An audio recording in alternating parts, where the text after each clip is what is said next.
Chapter 18. 18.1. Arjun speaks. Verse number 1.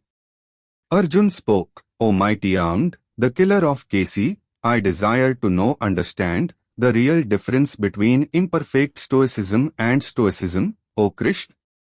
18.2. Tyagi is put above a sannyasi. Shri Krishna speaks. Verse number 2.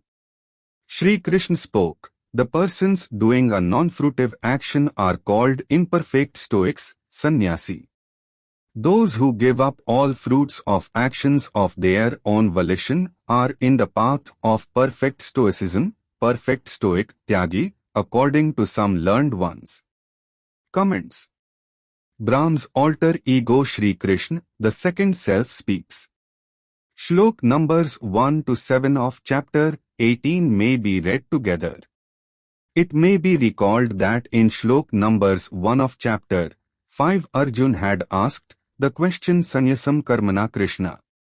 Shri Krishna had answered the said question saying Sannyasa Karam Yogas Ca.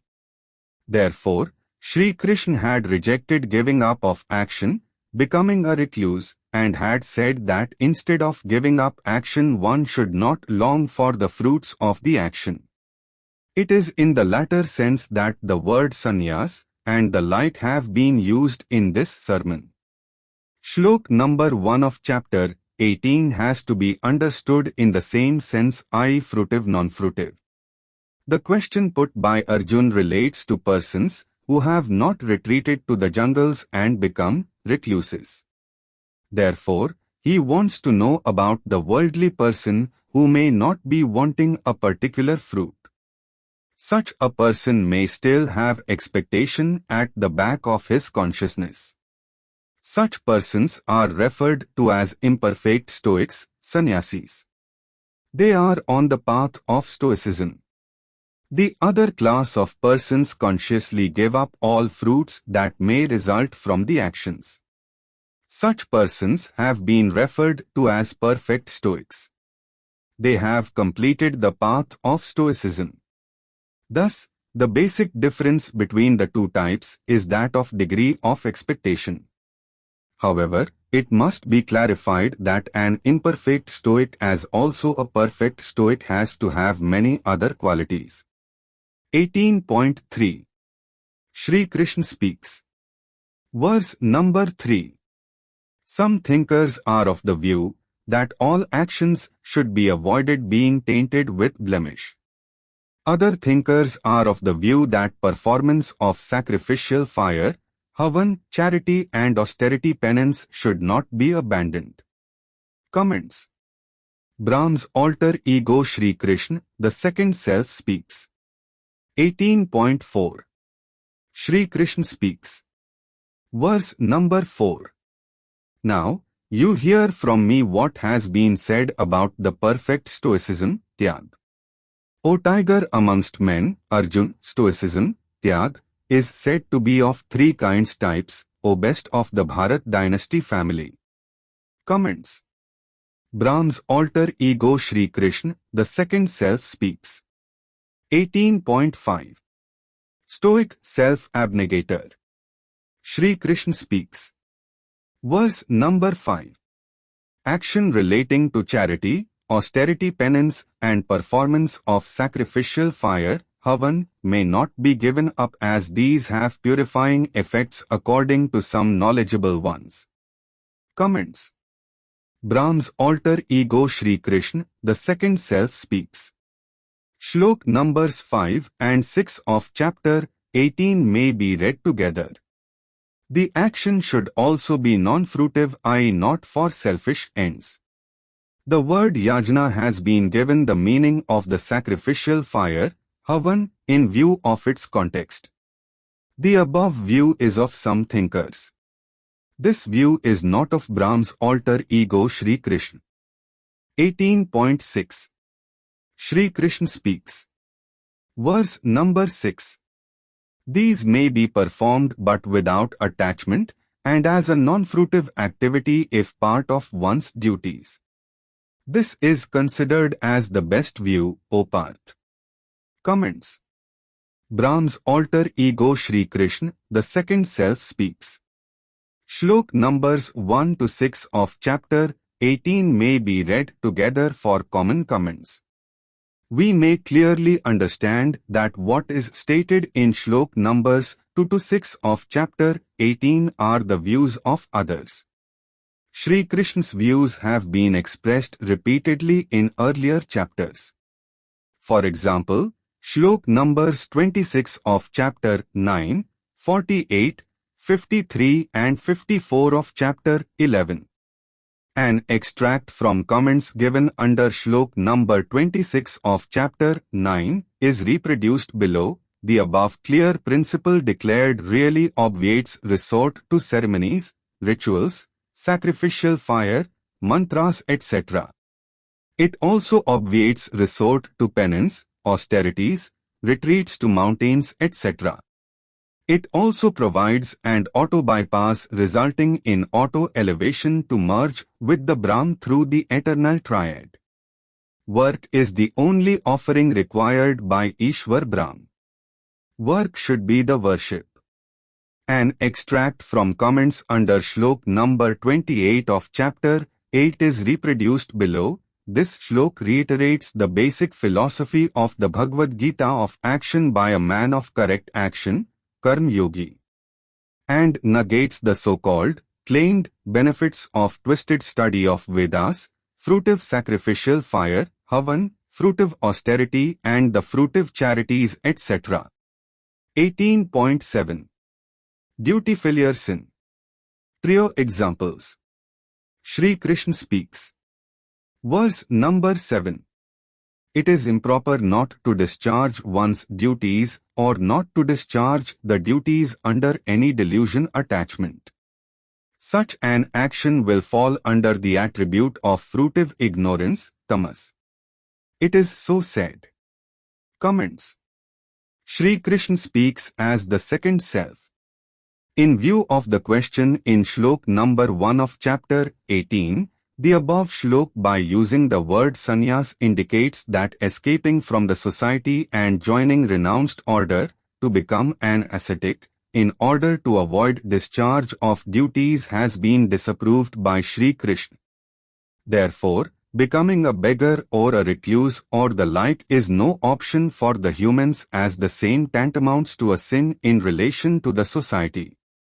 Please inter alia see Shlok numbers 16 of chapter 3, 12 of chapter 18 as to when inaction may tantamount to a sin. Comments given under Shlok number 2 of chapter 18 may be read along with the above comments. 18.8. Duty. Trio examples. Shri Krishna speaks. Verse number 8. The person who fails to discharge his duties either because of distress or because of fear of bodily handicaps, such an inaction, conduct falls under the attribute of fruitive keenness, rajas. He gets no benefit of his inaction. Comments. Brahm's alter ego Shri Krishna, the second self, speaks. The words in the above shlok have not been given their literal meaning to correctly understand the purport of the shlok. The words have been given the contextual meaning in order to understand the full amplitude of the shlok. For the sake of clarity of understanding, it is pointed out that in shlok number 14 of chapter 14, the effects of the trio, the trident division of the attributes, namely 1. Fruitive goodness, sattva, 2. Fruitive keenness, rajas, and 3. Fruitive ignorance, tamas, caused on the living beings is touched upon. Brahm's alter ego Shri Krishna in shlok numbers 45 of chapter 2, 26 of chapter 14, asks Arjun to rise above, and how to rise above the said 3 attributes caused due to nature. Brahm's alter ego Shri Krishna has used these 3 words with reference to these different aspects. 1. Behavioral pattern, relating to behavior of living beings. 2. Performance of sacrificial fire, havan. 3. Action without correct knowledge. 4. lower or higher movement of the soul after death. 5. Intellect. 6. Tenacity. 7. Happiness. On the first category, Sri Krishna has laid very detailed stress in different chapters of the Bhagwat Gita. The sermon gives a very clear fine analysis of the cause of the three attributes, namely 1. Fruitive goodness, sattva, 2. Fruitive keenness, rajas, and 3. Fruitive ignorance, tamas, and how these affect the consciousness of the soul and through that the behavior of the living beings. Sri Krishna defines and describes these three attributes caused due to nature inter alia in Shlok numbers 6 to 8 of chapter 14. Shlok number 5 of chapter 4 sets out their cause of birth. Many other shloks deal with the above subject matter, including Shlok numbers 45 of chapter 2, 27 to 29, 37, 38 of chapter 3, 12 to 15 of chapter 7, 20 of chapter 13, 5 to 26 of chapter 14, 2 and 3 of chapter 17, etc. The second category of the sacrificial fire, Havan, is dealt with inter alia in Shlok numbers 11 to 13 of chapter 17, etc. The third category has been dealt with inter alia in Shlok numbers 8, 9, 13, 16, 17 of chapter 14, 23 to 25 of chapter 18, etc. Fourth category has been dealt with inter alia in Shlok number 18 of chapter 14, where Brahma's alter ego Sri Krishna tells Arjun of the higher or lower level of existence after death related to the attributes. Shlok numbers 5 to 7 above contain aspects of the consciousness of the soul. This part has been briefly dealt with inter alia in Shlok numbers 14, 15, 31 of chapter 2, 5 to 10 of chapter 6, 23 of chapter 13, 7 and 8 of chapter 15, etc. All this is with the object of knowing and doing what is right, what ought to be done, dharma, by an individual and the society. 18.9. Self-sacrifice action 3 qualities. Human conduct analyzed duty. Sri Krishna speaks. Verse number 9.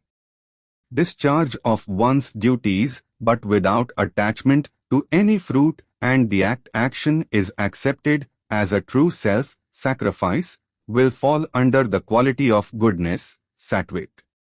It is so said. Comments. Brahma's alter ego Sri Krishna, the second self, speaks.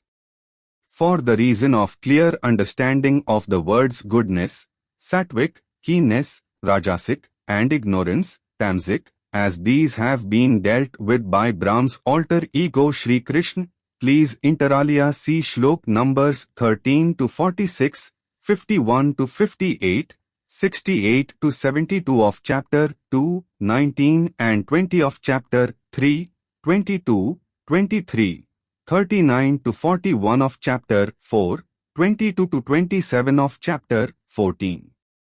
Such a person as in the Shlok has been described as a stoic in these comments. For further commentary, please see Shlok number 12 of chapter 18. 18.10. Human conduct analyzed unpleasant yet action pleasant yet no action 3 qualities. Sri Krishna speaks. Verse number 10. The person who is not averse to doing a duty which is unpleasant and doing an action which he considers as pleasant, nor is attached, is accepted as a wise person without any doubts. He is not selfish, he falls under the quality of goodness, sattvic. Comments. Brahma's alter ego Sri Krishna, the second self, speaks. 18.11. Sri Krishna speaks. Verse number 11. It is not possible for an embodied person to give up all action. But a person not expecting any fruit of his action He may be said to be a perfect stoic, Tyagi. Comments. Brahm's alter ego Shri Krishna, the second self, speaks. In Shlok number 10 of chapter 18, various qualities are ascribed to a wise person, which include no longing of fruits of action. Therefore, in Shlok number 11 of chapter 18, the word Tyagi has been interpreted as perfect stoic. Please refer inter alia to Shlok number 1 of chapter 5, where different degrees of stoicism in a person have been referred to. 18.12. Inaction fruitive and or harmful. Shri Krishna speaks. Verse number 12. Those persons who long for the fruits of actions may have three types of results even after their death: good, bad, and a mix of good and bad, including imperfect stoic, sannyasi. But those who resort to non-fruitive action, tyagi, they may not get any binding effects at all adverse to them. Comments. Brahm's alter ego Shri Krishna, the second self, speaks. Shlok numbers 12 to 19 of chapter 18 may be read together. Reference is invited inter alia to Shlok numbers 16 to 23 of chapter 4, where the words karm, akarm and vikram are mentioned. Further, reference is invited to Shlok numbers 39, 47, 48 of chapter 2, where it is said that when the result of an action does not bind the apparent doer. Reference is also invited to the extract below, that a person who has attained the control and developed the qualities mentioned becomes a living part of the Creator of this world, and he loses his attachment thereto. He is likely to attain moksha nirvan, liberations from life and death. The action which is really in the nature of divine action does not cause any ill reaction on the doer. Shri Krishna's actions did not result in a reaction, nor bind him. A reference inter alia to Shlok numbers 4 to 7 of chapter 3, 16 to 23 of chapter 4, 1 to 6, 16 of chapter 5 shows that in Bhagwat Gita, the word sannyasi, abdicator from action including discharging of duties, has been used for a householder. He believes in escapism from the worldly duties. In fact, when analyzed closely, such a householder, sannyasi, has really an object to achieve by inaction. His so-called inaction is really a fruitive step. Therefore, such a person falls under the category described in the first part of the shlok. Also see Shlok number 16 of chapter 3, where inaction may tantamount to sin, has been described. The above view fully applies to a person householder who becomes a recluse, giving up family and or worldly life. 18.13. Shri Krishna speaks. Verse number 13. I will explain the 5 causes which determine the success result of an action according to rationality, Sankhya, in conclusion, O mighty armed one. Comments. Brahm's alter ego Shri Krishna, the second self, speaks. 18.14. 5 causes. Action. Result. Shri Krishna speaks. Verse number 14. The 5 types of causes are 1. The place of action, 2. The performer-doer, 3. The use of the various senses, 4. Different all-around efforts, and 5. Destiny, karmic effects. Comments.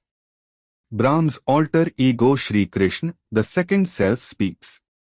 The above shlok and previous shloks, inter alia Shlok numbers 16 to 23 of chapter 4 cover a very fine and detailed analysis of the intricate problem again of the living ones. Of course, all these are inapplicable to the Brahm.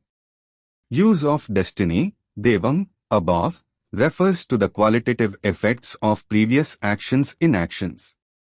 We have to remind ourselves that the soul has been described as the master of the material body and that consciousness is quality only of the soul. Shlok numbers 14 to 30 of ch.2 etc. Therefore, the individual soul is really the doer but subject to Shlok numbers 7 and 8 of ch.15. It may be clarified that place of action is part of nature and the efforts made are actions taken. 18.15 5 factors causes. Consciousness is the quality only of the soul. Shri Krishna speaks. Verse number 15. In all actions of human beings commenced due to body, his voice, his consciousness, pure or impacted, these 5 causes are operative. Comments. Brahm's alter ego Shri Krishna, the second self speaks. Shlok numbers 12 to 19 of chapter 18 may be read together. The eternal triad has to have the better of the effects of the trio. 18.16 5 factors causes. Shri Krishna speaks. Verse number 16. Under the circumstances and causes, if he sees himself as the doer of a particular action, he is not the doer and is unwise. This he sees mistakenly and ignorantly. Comments. Brahm's alter ego Shri Krishna, the second self speaks. For comments, please see comments under Shlok numbers 12 and 13 of chapter 18. 18.17 Non-doer multi-factors example. Shri Krishna speaks. Verse number 17. The person believing himself as non-doer, free from egoism, detached, with analytical intellect, applied intellect buddhi yog, by nature, if he kills a person, does not really kill and is not bound by the effect, adverse, of such action killing. Comments. Brahm's alter ego Shri Krishna, the second self speaks. Shlok number 12 to 19 of chapter 18 may be read together. Also see comments under Shlok number 12 of chapter 18 and also inter alia to Shlok number 16 to 23, 32, 37, 39, 47 and 48 of ch.2 etc.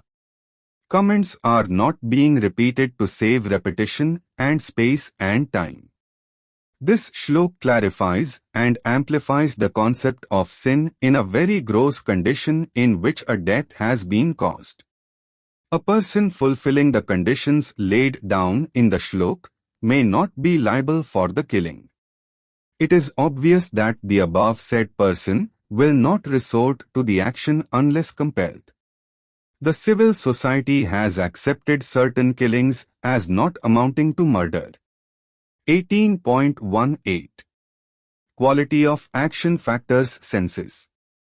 Human behavior analyzed. Shri Krishna speaks. Verse number 18. The knowledge, the objective of knowledge, and the knower are the 3 factors that impel, compel, and motivate the action and its quality. The senses means of communication, the nature of action, and the doer are 3 factors which become the constituents of the cluster collection of actions. Comments. Brahm's alter ego Shri Krishna, the second self speaks. Shlok numbers 12 to 19 of chapter 18 may be read together. Please inter alia see Shlok number 7 of chapter 15 etc. 18.19 Concept of doer or non-doer. Rationality. Shri Krishna speaks. Verse number 19. According to rationality, Sankhya, knowledge, object of action and the doer are of 3 types each, it is so said. One should certainly understand the differences clearly. Comments. Brahm's alter ego Shri Krishna, the second self, speaks. Shlok number 12 to 19 of chapter 18 may be read together, and further Shlok numbers 19 to 32 of chapter 18 may be read together. The eternal triad has to have the better of the effects of the trio.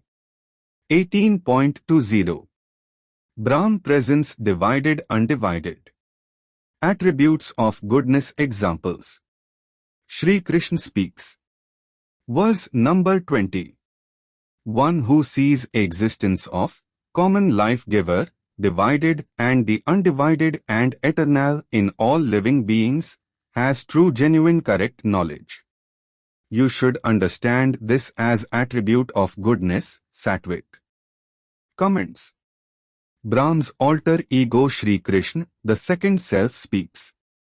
Shlok number 20 to 22 of chapter 18 may be read together.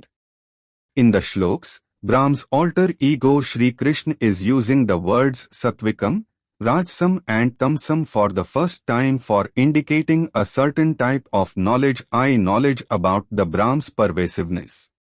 This is quite different from the words Sattvam, Raja and Tama in Shlok number 5 of chapter 14. Read along with Shlok number 39-45 of chapter 2, 27, 28, 29, 37, 38 of chapter 3, 10 of chapter 4, 12 to 15 of chapter 7, 20 of chapter 13, 5 to 20, 26 of chapter 14, etc. In these shloks, the effects caused due to nature, i.e. the three attributes, are primarily related to soul and the body materials as distinguished from spiritual gains.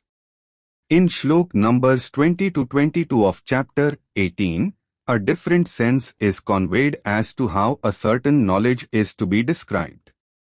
18.21 Only one life giver. Quality of keenness examples. Shri Krishna speaks. Verse number 21. If a person does not see, in all differently bodied, living beings the same and sees different life givers, his knowledge is incorrect. One should understand the above as attribute of keenness, Rajsam. Comments. Brahm's alter ego Shri Krishna, the second self, speaks. Shlok number 20 to 22 of chapter 18 may be read together. 18.22 Shri Krishna speaks. Verse number 22. If one type of activity is carried on as all in all, without realizing the causes of it, like a stickler, such a view is too narrow and without knowledge of the reality. This will be described as attribute of ignorance, Tamsam. Comments. Brahm's alter ego Shri Krishna, the second self, speaks. Shlok numbers 20 to 22 of chapter 18 may be read together. 18.23 Purity of action. Quality of goodness examples. Shri Krishna speaks. Verse number 23. Abandon what is bound to be done, activity done without attachment, without love and hate, without longing of a fruit, falls under the attribute of goodness, Sattvikam. It is so said. Comments. Brahm's alter ego Shri Krishna, the second self, speaks. The words in the above shlok have not been given their literal meaning to correctly understand the purport of the shlok. The words have been given the contextual meaning in order to understand the full amplitude of the shlok. For further comments, please see shlok number 8 of chapter 18. 18.24 Action with desire longing. Shri Krishna speaks. Verse number 24. But an activity carried on by a person longing for particular result, fruit, and with a great effort, labor, or done with egoism falls under the attribute of fruitive keenness, Rajsam. It is so said. Comments. Brahm's alter ego Shri Krishna, the second self, speaks. 18.25 Action under delusion. Shri Krishna speaks. Verse number 25. An activity initiated under delusion, in disregard to its innate strength, the possible damage, harm, lose and violence in disregard to human limitation capability falls under the attribute of ignorance, tamsam. It is so said. Comments. Brahm's alter ego Shri Krishna, the second self speaks. 18.26 Shri Krishna speaks. Verse number 26. A doer person who is free from attachment, success or failure, egoism, is endowed with tenacity, determination and enthusiasm and is without deficiency and falls under the attribute of goodness, sattvic. It is so said. Comments. Brahm's alter ego Shri Krishna, the second self speaks. 18.27 Shri Krishna speaks. Verse number 27. A doer person attached to and longing for fruit of his action, is greedy, is of violent nature, is unclean, is affected by distress and happiness falls under the attribute of fruitive keenness, rajas. It is so said. Comments. Brahm's alter ego Shri Krishna, the second self speaks. 18.28 Shri Krishna speaks. Verse number 28. A doer person not trained, immature, with stunted growth, deceitful, illumined, indolent, listless and dilatory falls under the attribute of ignorance, tamas.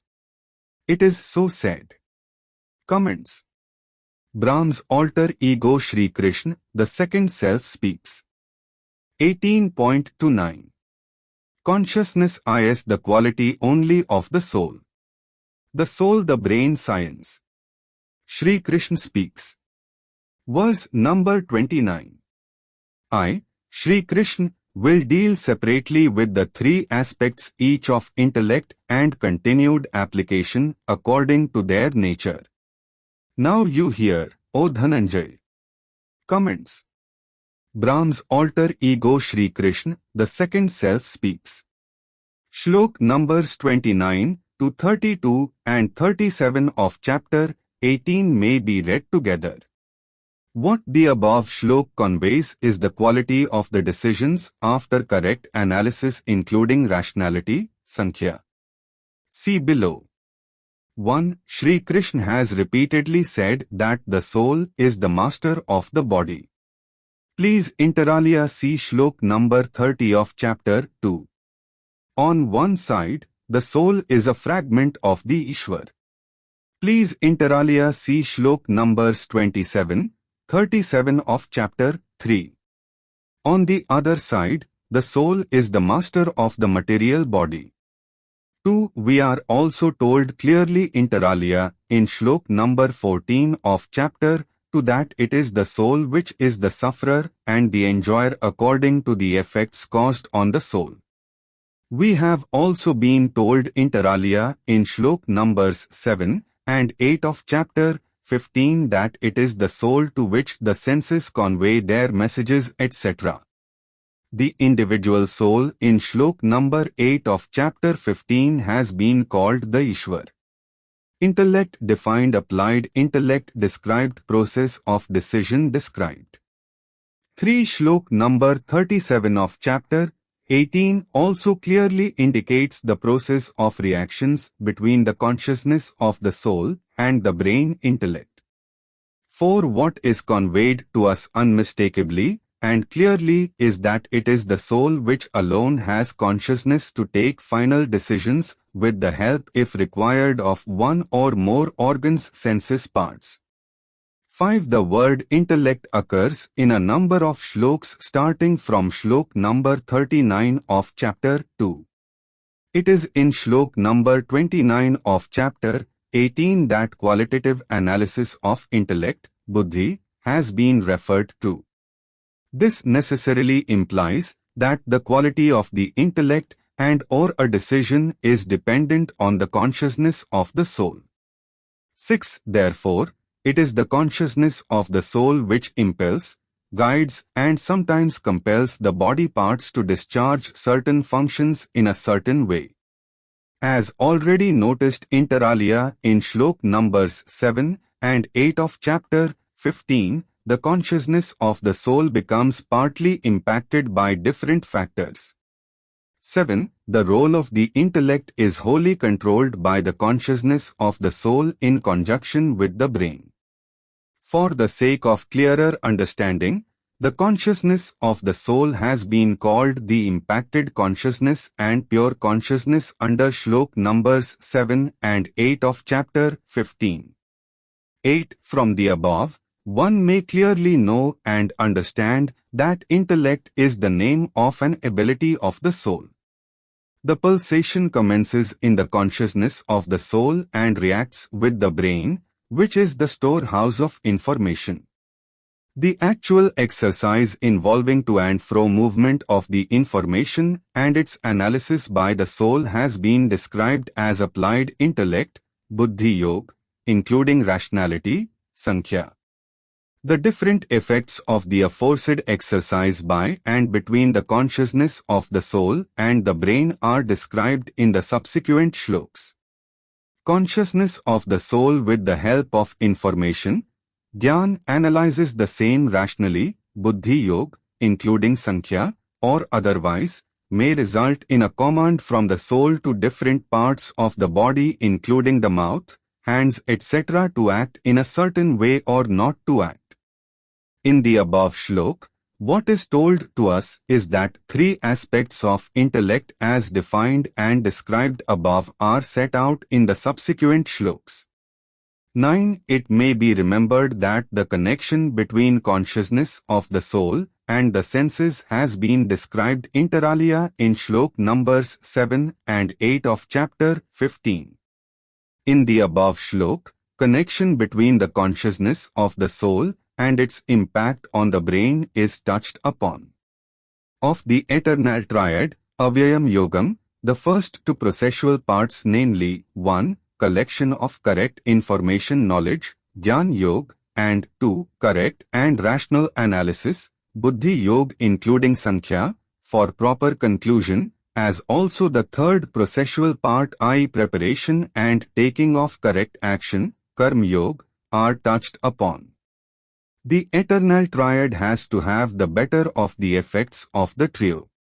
18.30 Intellect Science. The soul, the brain, the correct conclusion. Consciousness is the quality only of the soul. Shri Krishna speaks. Verse number 30.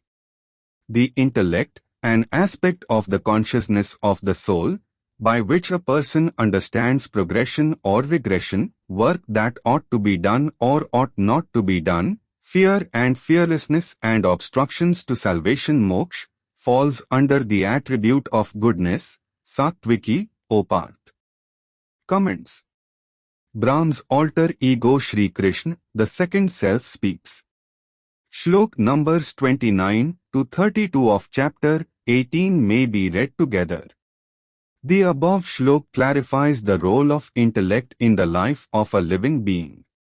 It is the consciousness of the soul which has to analyze, assess, and choose the path the action to be followed and which may not have the effect of binding the soul adversely.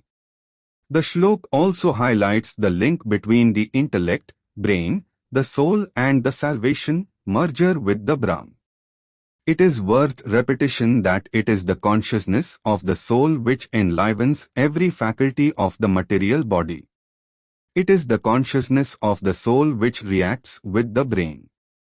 This process has been called as the intellect and actual functioning exercise is called applied intellect, Buddhi Yoga. For further comments, please see shlok number 29 of chapter 18.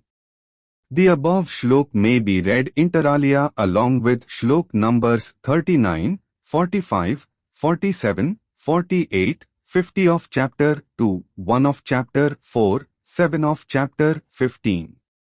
The word buddhi used above is to be understood as given under shlok number 29 of chapter 18. 18.31. Right work in wrong manner attribute of keenness example. Soul and intellect impacted consciousness of the soul. Shri Krishna speaks. Verse number 31. The intellect, an aspect of consciousness of the soul, by which a person understands what ought to be done, dharma, and what ought not to be done, adharma, right work and wrong work or whether done in the wrong manner, falls under the attribute of keenness, rajas, O Parth. Comments. Brahm's alter ego Shri Krishna, the second self speaks. Shlok numbers 29 to 32 of chapter 18 may be read together.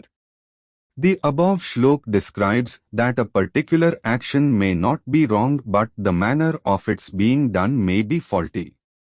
Such a decision being a mix of right as well as wrong, has to be both under pure consciousness and the impacted consciousness of the soul. The above shlok is in continuation to shlok numbers 29 and 30 of chapter 18. For further comments, please see shlok number 29 of chapter 18. 18.32. Intellect. The soul, the brain, incorrect conclusion. Shri Krishna speaks. Verse number 32. The intellect, an aspect of consciousness of the soul, by which a person wrongly understands what ought to be done, dharma, covered by illusion, takes a distorted view of all the facts, falls under the attribute of ignorance, tamasi, O Parth. Comments. Brahm's alter ego Shri Krishna, the second self speaks. Shlok number 29 to 32 may be read together. It is the impacted consciousness of the soul which causes the faulty decision with its combinations, computations including the distorted ones, illusory ones, etc. For further comments, please see shlok numbers 29 and 30 of chapter 18. 18.33. Impacted consciousness. Shri Krishna speaks. Verse number 33. The continued application tenacity, dhriti, with which the impacted consciousness, mana, the life breath and sense activities are controlled and sustained by the soul, without waver split thoughts, falls under the attribute of goodness, sattviki, O Parth. Comments. Brahm's alter ego Shri Krishna, the second self speaks. Shlok number 33 to 35 of chapter 18 may be read together. Shlok number 33 to 35 of chapter 18 deal with the three characteristics of goodness, sattvic, keenness, rajasic, and ignorance, tamasic, of quality and tenacity resoluteness, dhriti. For description of the expression impacted consciousness of the soul, please inter alia see Shlok numbers 4 and 5 of chapter 7, 7 and 8 of chapter 15. 18.34. Shri Krishna speaks. Verse number 34. What ought to be done, dharma, longing, materialism, and continued application tenacity are born used in the context and with reference to the fruitive ambition, by the soul, are adhered to, falls under the attribute of keenness, rajasic, O Parth. Comments. Brahm's alter ego Shri Krishna, the second self speaks. Shlok numbers 33 to 35 of chapter 18 may be read together. In the above shlok, Shri Krishna is referring to a soul that uses all categories of activities whether indicated by religionism, right action, what ought to be done, longing of all kinds, material gains and material activities, and varying degrees of tenacity, continued application and resoluteness for attaining fruitive ambitions. For a person falling within the above description, all activities must result in material gain, comfort etc. to him. 18.35 Shri Krishna speaks. Verse number 35. Continued application tenacity with which the dim-witted do not give up sleep, fear, sorrow, despair and egoism falls under the attribute of ignorance, tamasic, O part. Comments. Brahm's alter ego Shri Krishna, the second self speaks. Shlok numbers 33 to 35 of chapter 18 may be read together. 18.36 Consciousness is the quality only of the soul. Shri Krishna speaks. Verse number 36. Now you hear me about three varieties of happiness. By long practice, prolonged bliss happiness is attained and unhappiness distress ends, O best of the bards. Comments. Brahm's alter ego Shri Krishna, the second self speaks. Shlok number 36 to 39 of chapter 18 may be read together. 18.37 Intellect. Modern science far behind. Rational thinking process. Shri Krishna speaks. Verse number 37. The bliss which is like the nectar at the end may be, in the beginning bitter like poison, is the product with the help of a clear understanding of self-consciousness of soul and its aspect, the intellect, interaction with the brain. This falls under the attribute of goodness. It is so said. Comments. Brahm's alter ego Shri Krishna, the second self speaks. Shlok number 36 to 39 of chapter 18 may be read together. For comments on intellect please inter alia see Shlok number 29 of chapter 18. 18.38 Consciousness is the quality only of the soul. Rational thinking process. Shri Krishna speaks. Verse number 38. The happiness arising from the use of or contact of the senses with the impacted consciousness of the soul initially tastes like nectar but ends up tasting like poison. This falls under the attribute of keenness, rajasam. It is so said. Comments. Brahm's alter ego Shri Krishna, the second self speaks. Shlok number 36 to 39 of chapter 18 may be read together. 18.39 Impacted consciousness. Rational thinking process. Shri Krishna speaks. Verse number 39. The happiness which is initiated by attachment and by a beguiled soul self, impacted consciousness of the soul, gives rise to 1. Indifference, unawareness, 2. Prevarication, hesitation avoidance to do, and 3. Egoism self-conceit, falls under the attribute of ignorance, tamas. It is so said. Comments. Brahm's alter ego Shri Krishna, the second self speaks. Shlok numbers 36 to 39 of chapter 18 may be read together. For comments on intellect please inter alia see Shlok number 29 of chapter 18. 18.40 On Earth and Higher Planets. Material Nature. All affected. Shri Krishna speaks. Verse number 40.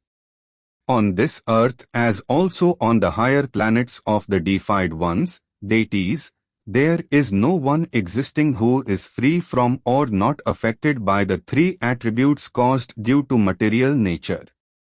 Comments. Brahm's alter ego Shri Krishna, the second self speaks. 18.41 4 classes work basis. Effect of performance. Shri Krishna speaks.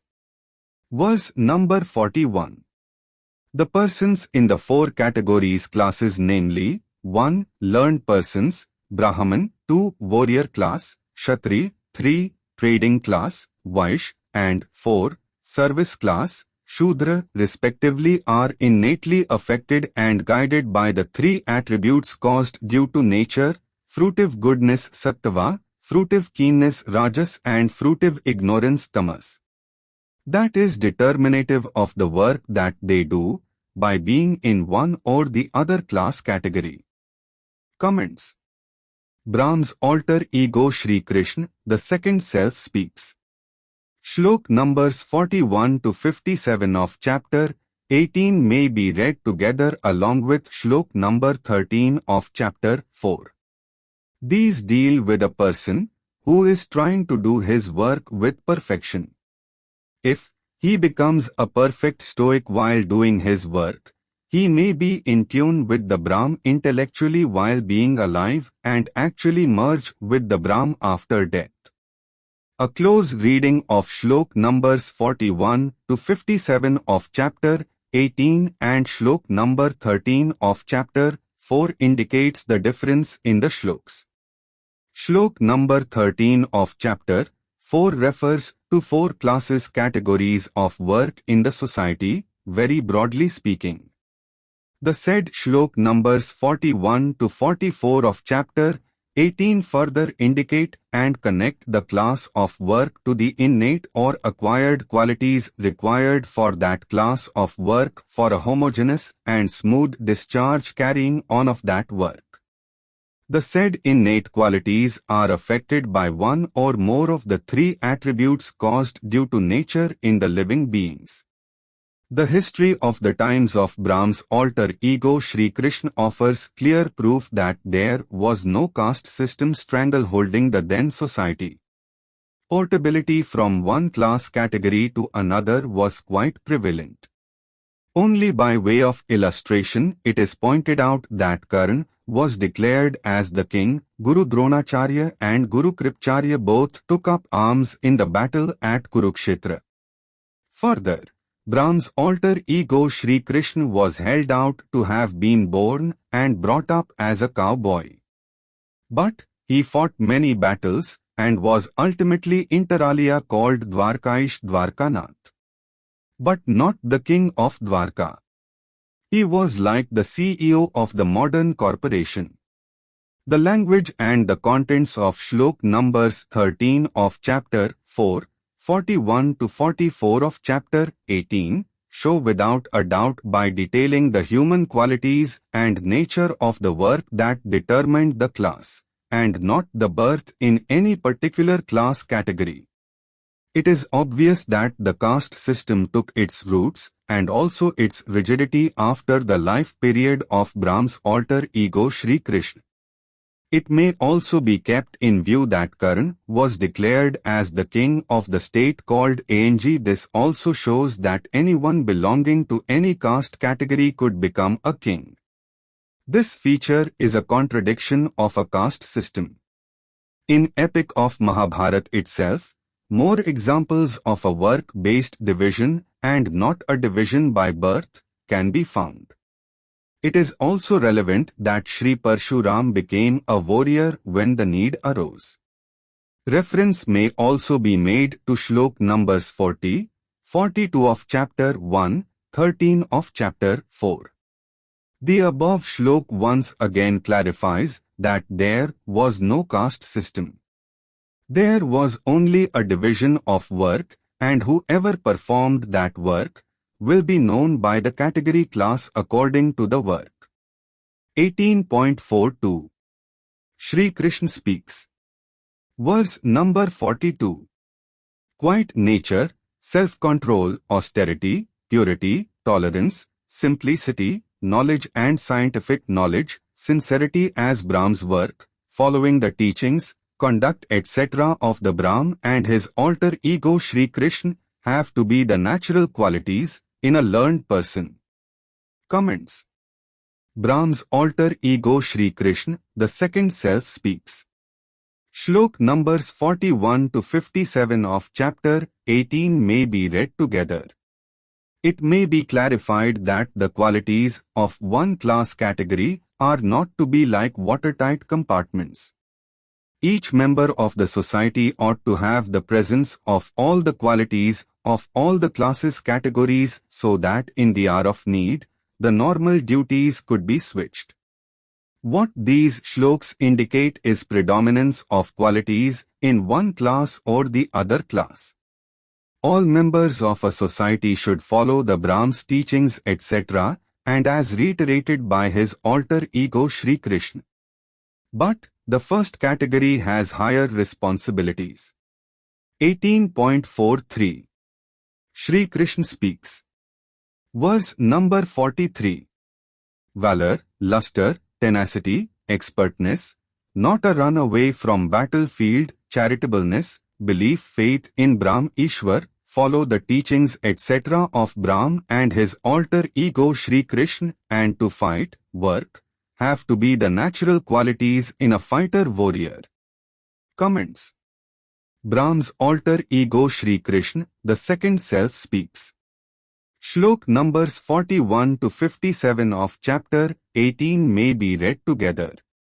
18.44 Sri Krishna speaks. Verse number 44.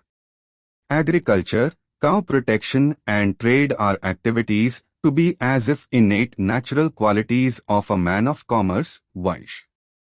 Activities tending to render service have to be natural qualities of a man of service, Shudra. Comments. Brahm's alter ego Sri Krishna, the second self speaks. Shlok numbers 41 to 57 of chapter 18 may be read together. In the above Shlok number 44 of chapter 18, the use of a very brief description of a man of commerce and serviceman, Shudra, are indicative of the umbrella functions which these two categories have to render in and to a society. It is worth repetition that every person living in a society may have to play multiple roles at different times in special circumstances. Generally, a person has to specialize in one activity. 18.45 Sri Krishna speaks. Verse number 45. Any person performing the duties relating to his work by practice continuously attains mastery perfection in his field. Now, I will tell you as to how a person discharging the duties relating to his work attains mastery perfection therein. Comments. Brahm's alter ego Sri Krishna, the second self speaks. Shlok numbers 41 to 57 of chapter 18 may be read together. 18.46 Discharge of duties full efficiency. Master in work. Sri Krishna speaks. Verse number 46. All living beings in the spread out cosmos are performing their functions, discharging their duties, activities with consistent reverence, sincerity, in accordance with the Brahm's teachings etc. and as reiterated by Sri Krishna. They may attain perfection, success in their work. Comments. Brahm's alter ego Sri Krishna, the second self speaks. Shlok numbers 41 to 57 of chapter 18 may be read together. The above shlok makes it crystal clear and beyond any doubt that the Brahm puts stress on performance of work and carrying on of the duties. According to the Brahms and Sri Krishna's teachings etc., work is worship. Reference may also be made to Shlok numbers 9, 20 to 22 of chapter 3, 33 to 35, 37, 38, 42 of chapter 4, 47 of chapter 6 etc. Also see Shlok numbers 10 to 14 of chapter 3, Action by Brahm Creator, 15, 16, 18, 19 of chapter 3, 12 of chapter 18 etc. It should be kept in view that according to Brahm and his alter ego Sri Krishna, discharge of duties, not only one's professional duties, but also whatever duties are cast on a person by virtue of being a member of a family, resident of a city, member of a society, resident citizen of state etc. are to be carried out. The person may obtain peace and prosperity in the material world while living. He may also reach heaven, higher planets, and even merger with the Brahm as auto gain after death. Please inter alia refer to Shlok number 72 of chapter 2, 30, 31 of chapter 3, 9, 10 of chapter 4 etc. 18.47. No sin example, no adverse effect clarified. Dharma example, deficient work. Shri Krishna speaks. Verse number 47. It is better that a person carries on the duties prescribed for him naturally, even if not done perfectly. This is more creditable than his trying to do duties of others even if better done. The former action will not result in any sin on the doer. Comments. Brahm's alter ego Shri Krishna, the second self speaks. Shlok numbers 41 to 57 of chapter 18 may be read together. In the above shlok, Shri Krishna has narrowed the concept of sin and broadened the concept of no sin. In normal human conduct or of the living beings, repeated performance of the duties is advised by Shri Krishna inter alia in shlok numbers 45, 46 of chapter 18 etc. in order to obtain perfection.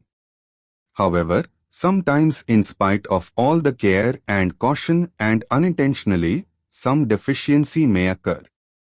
This may have certain improper effects. Shri Krishna pardons and overlooks the effects caused due to the deficiency in performance decision-making. The broadening of the no-sin concept is in these conditions of deficient rendering of the duties. As witness meaning.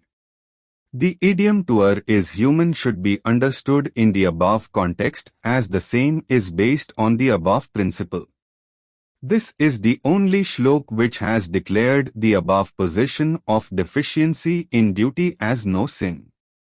As noticed earlier in several shloks e.g. 2, 15, 32, 33, 37, 38, 39, 51, 72 of chapter 2, 9 of chapter 3, 21, 37 of chapter 4, 12 of chapter 5, 12 of chapter 18 etc. The action involved does not result in a sin or in any adverse effect on the doer and therefore said to be not binding or said simply to be not binding. The above shlok number 47 of chapter 18 clearly supports the view that since no sin is committed by the doer, therefore, the expressions no adverse effect, not binding, as witness only have been used. 18.48. Work to merger. Discharge of duties. Shri Krishna speaks. Verse number 48. One should not hesitate to do the prescribed duties, even if imperfectly done. There can be deficiencies in performance, just as the fire may be covered by smoke at times. Comments. Brahm's alter ego Shri Krishna, the second self speaks. Shlok number 41 to 57 of chapter 18 may be read together. 18.49. No sin example duty without attachment. No adverse effect work to merger. Shri Krishna speaks. Verse number 49. A person who is without attachment to anything anywhere and has unattached intellect, rational, and has fully controlled himself, who is without material longings and has the above three qualities of a stoic, such a person reaches the stage where his actions do not result in any adverse effect, as no sin is committed by him. Perfection in work makes him a proficient person. Comments. Brahm's alter ego Shri Krishna, the second self speaks. Shlok numbers 41 to 57 of chapter 18 may be read together. In the above shlok, Shri Krishna has reiterated what has been stated inter alia shlok numbers 55 of chapter 2, 3, 6 of chapter 5, 12 of chapter 18 etc. Please inter alia see shlok numbers 2, 15, 30, 32, 33, 37, 39 of chapter 2, 48 of chapter 18 etc. 18.50 Path to the Brahm. Work to merger. Shri Krishna speaks. Verse number 50. O son of Kunti, now I will explain to you in brief as to how the perfect one in work reaches the Brahm, the ultimate depository source of all knowledge. Comments. Brahm's alter ego Shri Krishna, the second self speaks. Shlok numbers 41 to 57 of chapter 18 may be read together. 18.51 Work to merger. Shri Krishna speaks. Verse number 51. With pure intellect, tenacity, self-control of words and other sense objects and by giving up these including attachment and hatred. Comments. Brahm's alter ego Shri Krishna, the second self speaks. Shlok numbers 41 to 57 of chapter 18 may be read together. Number 51 to 53 of ch. 18 make a complete sentence. 18.52 Self-control. Work to merger. Shri Krishna speaks. Verse number 52. Living in a quiet place, taking a frugal meal with a controlled body, controlled consciousness and controlled speech, with full attention, with detachment from material objects. Comments. Brahm's alter ego Shri Krishna, the second self speaks. Shlok numbers 41 to 57 of chapter 18 may be read together. 18.53 From work to the world's creator. Shri Krishna speaks. Verse number 53. A person without egoism, oppressiveness, vanity, strong desire, lust, anger, excessive material wealth status, not over-doting and peaceful has the capability to be one with the Brahm, to salvation moksha. Comments. Brahm's alter ego Shri Krishna, the second self speaks. Shlok numbers 41 to 57 of chapter 18 may be read together. As earlier laid down by the Brahm and Shri Krishna, the above qualities have to exist in a man of action because otherwise, he cannot undergo such a large number of tests as are laid down in the above shlok and shlok numbers 41 to 56 of chapter 18 successfully. For a perfect stoic above tests are not too many.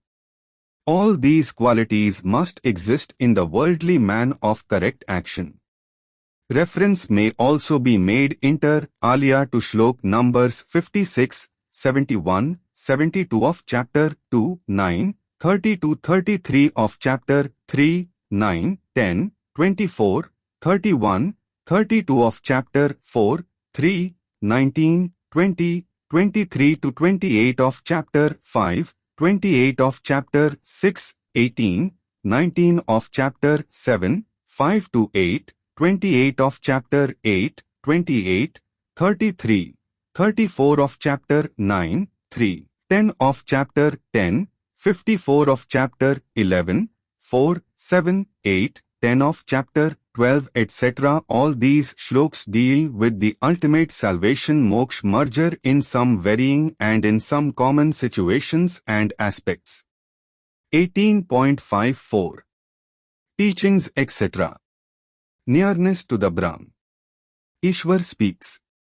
Verse number 54. Man of Brahm whose soul is at peace not disturbed. He does not grieve nor he is desirous greedy and all living beings are equal for him. He attains the highest spiritual level, moksha, by following the teachings etc. of the Brahm and as reiterated by his alter ego Shri Krishna. Comments. Shri Krishna speaks as the Brahm. Shlok numbers 41 to 57 of chapter 18 may be read together.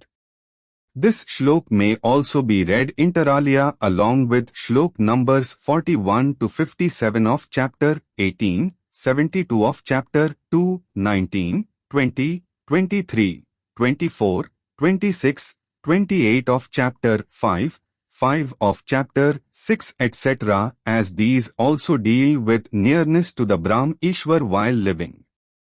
18.55 Teachings etc. Merger with Brahm. Ishwar speaks. Verse number 55. By following the teachings etc. of the Brahm, and as reiterated by his alter ego Shri Krishna, he realizes his reality and his infinity. After knowing the truth about him, he merges unto him intellectually. Comments. Shri Krishna speaks as the Brahm. Shlok numbers 41 to 57 of chapter 18 may be read together. 18.56 Auto-elevation. Perfect Stoic. Ishwar speaks. Verse number 56. While discharging his worldly duties continuously and believing in the teachings etc. of the Brahm and as reiterated by his alter ego Shri Krishna and clearly lives according to the said teachings etc., such a person may not face death again. He may be auto-elevated to the highest by merger with the eternal Brahm. Comments. The second self alter ego Shri Krishna speaks of the self, the Brahm. Shlok numbers 41 to 57 of chapter 18 may be read together. What Shri Krishna has already observed inter alia in Shlok numbers 72 of chapter 2, 30, 31 of chapter 3, 32 of chapter 9, 26 of chapter 14 etc. is being reaffirmed in these shloks. Brahm's alter ego Shri Krishna assures such a person a place in him. The assurance comes while the person is living and acting. He is to be rid of the cycle of life and death. Shlok number 32 of chapter 9 shows that the person who had reached the described levels while living, such a soul merges with the Brahm after his death. Man of action from work to world's creator. In that way, such a soul gets rid of the cycle of life and death and merges with the Brahm. Such a soul becomes part of the Brahm itself and has no separate identity. As Brahm, that soul naturally enjoys all the powers, capabilities, capacities etc. of the Brahm. The process of demerging or separation from Brahm Ishwar ends with merger and unification with the Brahm Ishwar. It is proper to notice that so far in Bhagwat Gita, there is not a whisper of bhakti by way of recitation of mantras, hymns, ceremonials, worship, praises, fasting, austerities, personal discomfiture etc. 18.57 Stoic. Man of action. Ishwar speaks. Verse number 57.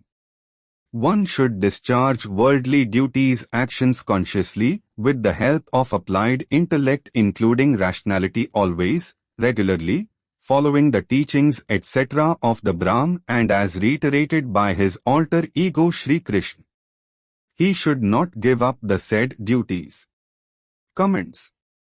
The second self alter ego Shri Krishna speaks as the self, the Brahm. Shlok numbers 41 to 57 of chapter 18 may be read together. Brahm's alter ego Shri Krishna, after disclosing once again the importance of being a man of correct action, Karma Yogi, and while assuring the mortals of their becoming part of the Brahm, he exhorts Arjuna, particularly, to forge ahead with the discharge of his professional duties. Obtaining of correct knowledge, Jnana Yoga, followed by correct analysis applied intellect including rationality Sankhya, Buddhi Yoga, and followed by correct action, Karma Yoga, should become a habit of the consciousness, to happen automatically in a person after some practice. Such a person is not likely to err. 18.58 Fall in Hind. Ishwar speaks. Verse number 58. If a person clearly and consciously follows the teachings etc. of the Brahm and as reiterated by his alter ego Sri Krishna, he will cross over all hurdles, difficulties. If he does not, but acts against the said teachings etc. in arrogance, out of egoism, he may heavily harm himself. Comments. The second self alter ego Sri Krishna speaks as the self, the Brahm. Shlok numbers 41 to 44, 46 to 48, 51 to 58 of chapter 18 may be read together. The above shloks deal generally with certain matters which are likely to be common to everyone. What is taught in these shloks is not confined to Arjun.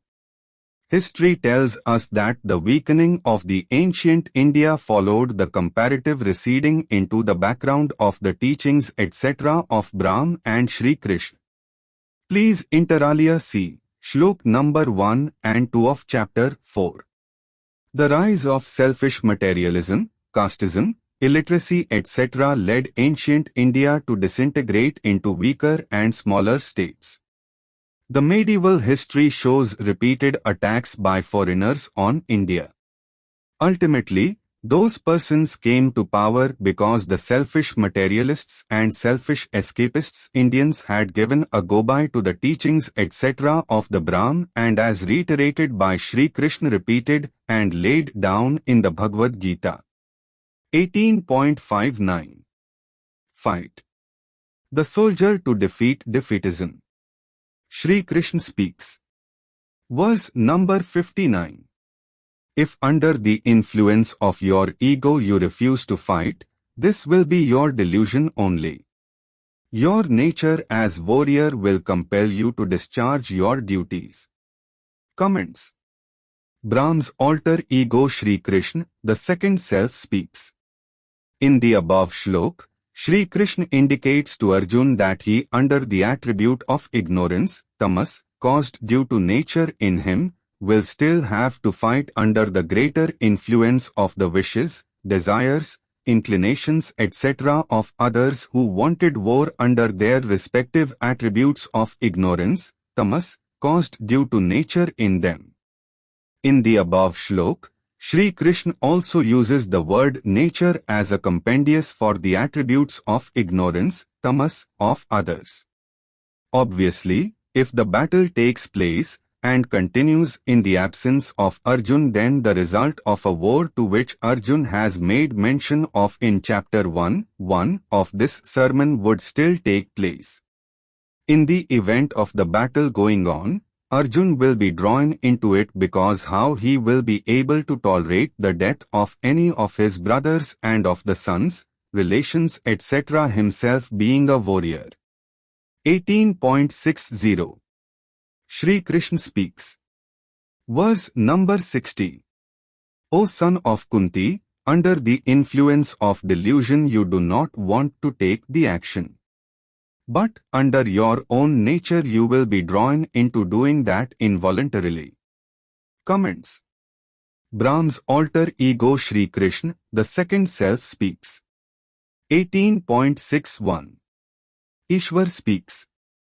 Verse number 61. The soul, as a fragment of the Ishwar Brahm, is situated in the hearts of all living beings.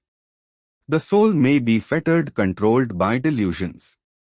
The delusions are subject to and controlled by the three attributes caused due to nature: fruitive goodness sattva, fruitive keenness rajas and fruitive ignorance tamas, in all living beings, O Arjun.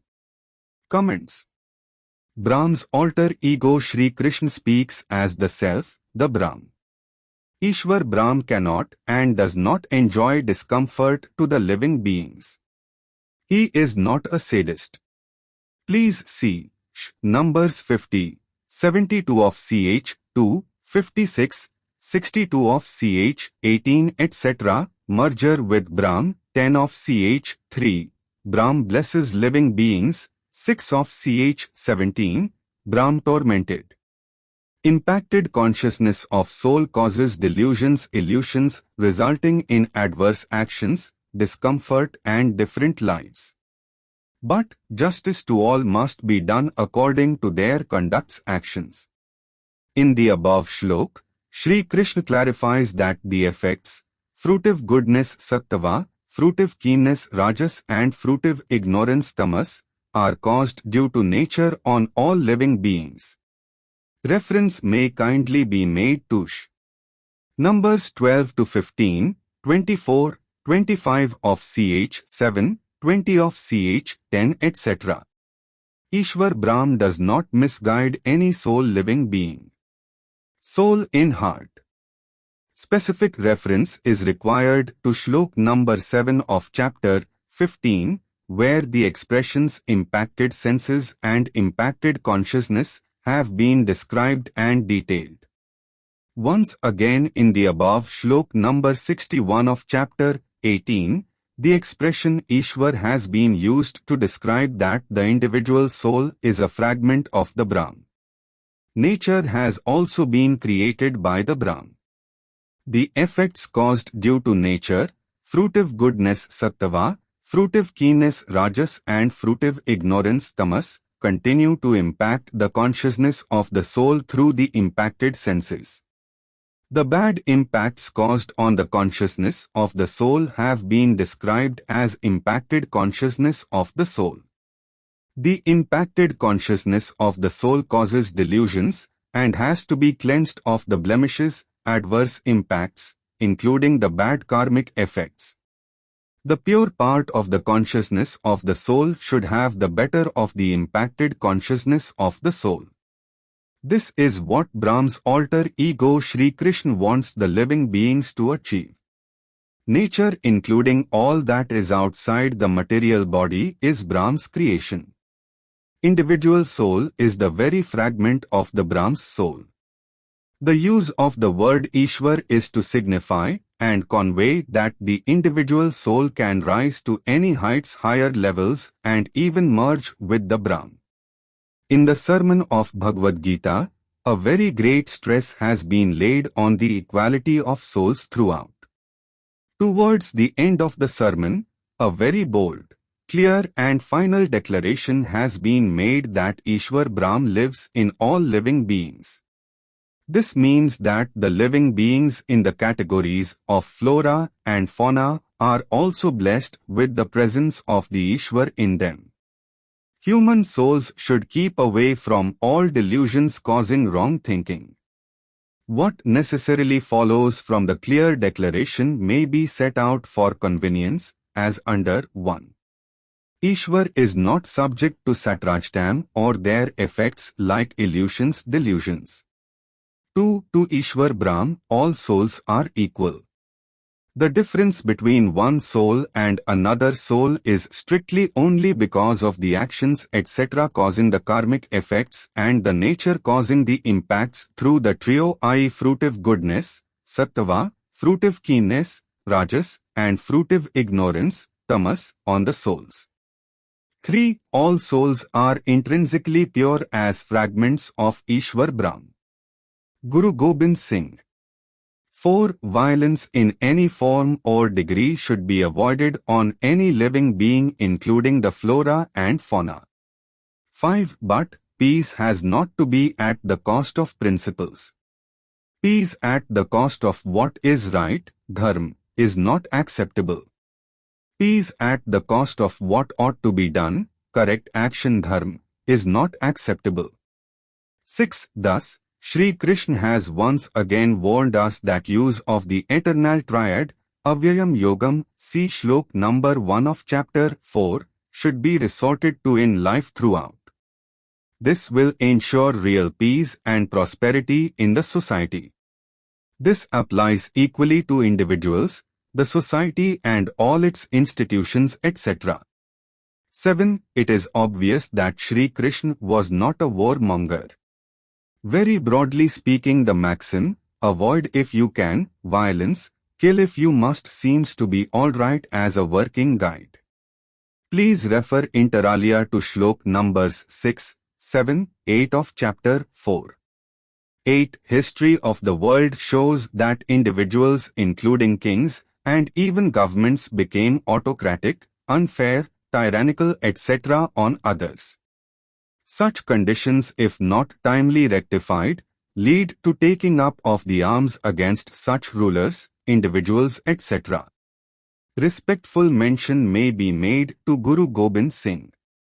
He became a soldier, took up arms and raised an army by creating the Khalsa in India. This was to fight against the fanatical and tyrannical rulers.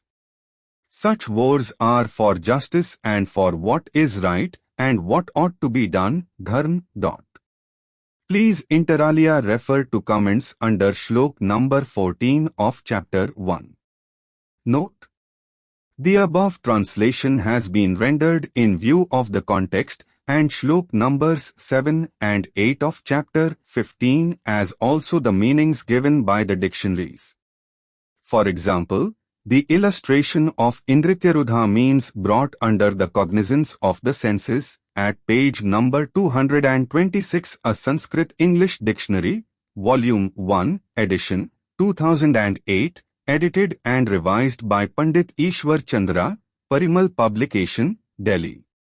Please also see Yogrudhasya interpreted as depend on resort to eternal triad, number 3 of ch.6. Yantra primary meaning of this word is fu, u is equal to k.ksd juk, to control.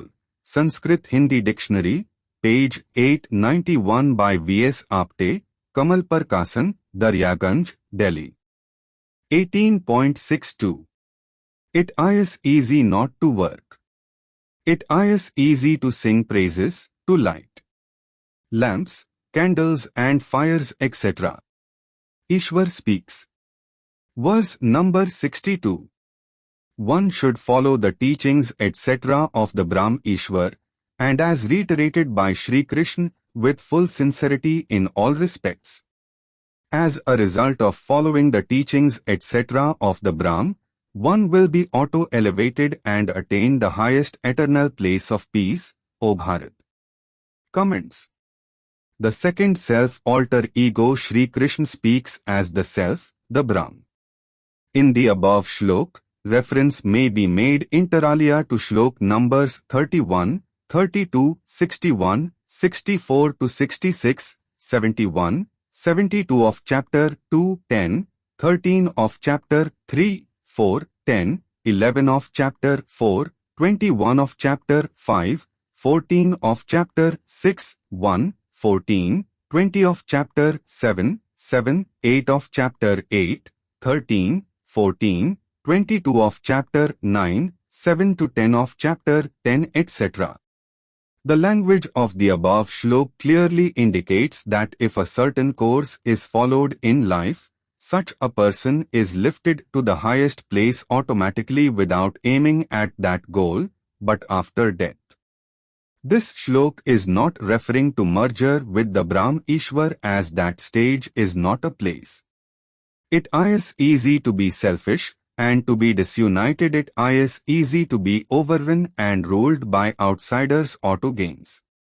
Examples of result as a bonus is inter alia set out in shlok numbers 2, 30, 32, 37 of chapter 2 etc. The above cited shloks of chapter 2 are to the effect that if a warrior dies in a battlefield discharging his duties, he is likely to reach the heaven higher planets. The above shloks are of general application and are not confined to Arjun. The translation of the above shlok including the words like Sarnam, Tat Prasadat have been given the meaning due to the context and the previous shloks.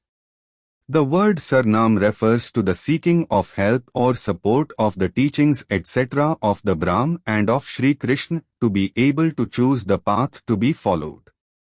That is, after collecting correct knowledge information, Gyan Yog, and after analyzing the same correctly under applied intellect including rationality Sankhya, Buddhi Yoga, and to take correct action, Karma Yoga.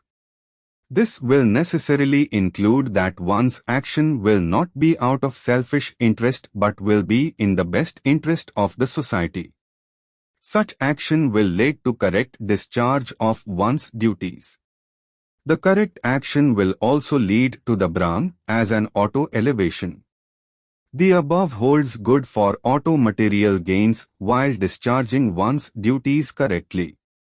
Please refer inter alia to Shlok numbers 56, 58 of chapter 18 etc. for the meaning of the word prasadam. Please also inter alia refer to Shlok numbers 61 of chapter 2, 9, 10, 14 of chapter 4, 29, 30 of chapter 9, 54, 56, 57, 68 of chapter 18. Also see the common note number 3 on Prasadam. Throughout the sermon, Sri Krishna is not only laying down the path of eternal triad combination conjointness, Avyayam Yogam, as stated in Shlok number 1 of chapter 4 but also exhorting Arjun to be clear in thought and to fight and not find any escape route. 18.63 Fight or not. Ishwar speaks. Verse number 63.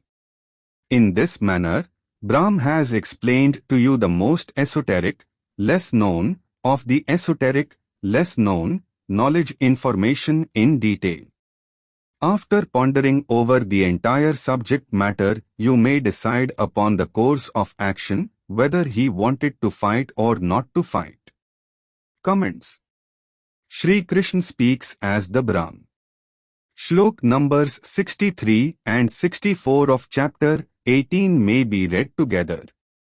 In Shlok number 63 of chapter 18, Brahm's alter ego Sri Krishna, after elaborate explanation of the various aspects of different subjects related to the question of fighting or not fighting, gives the option to Arjun to take an appropriate decision considering all the information that Brahm's alter ego Sri Krishna had put forward to Arjun, whether he will fight or not. It is worth noticing that in chapter 2, Shlok number 2 thereof onwards, Brahm's alter ego Sri Krishna did not ask Arjun to decide whether to fight or not to fight. At that stage, Brahm's alter ego Sri Krishna straight away started offering explanation of related subjects. It was only after providing full information to Arjun that Brahm's alter ego Sri Krishna asked him to arrive at a decision. Arjun was to ponder over and analyze rationally all the information provided to him. It was only after pondering over that Arjun was to take his decision to fight. After a decision was to be taken by Arjun to fight, that the fight by Arjun was to commence. The above example put forward by Brahm's alter ego Sri Krishna once again illustrated the eternal triad, Avyayam Yogam, including collection of correct information knowledge, Jnana Yoga, correct analysis applied intellect including rationality, Buddhi Yoga including Sankhya, and finally correct action, Karma Yoga. The eternal triad, Avyayam Yogam, has to have the better of the effects of the trio. 18.64 Ishwar speaks. Verse number 64.